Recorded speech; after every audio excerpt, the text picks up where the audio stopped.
Follow these steps to add an iframe module. Click on the experience.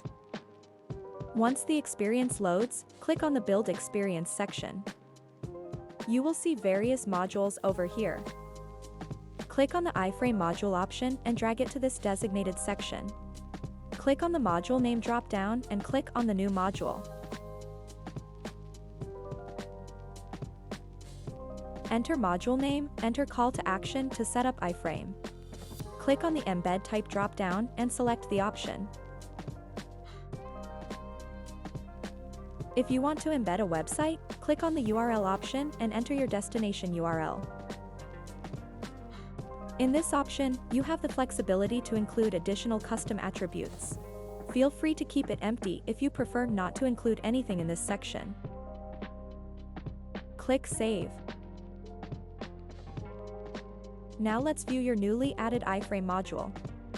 This is your experience. Click on the iframe module.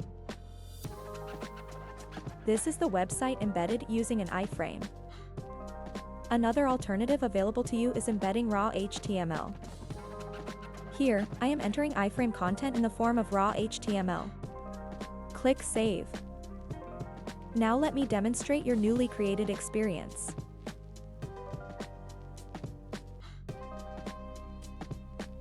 This is your iframe module. This is the content that you have entered in form of raw HTML.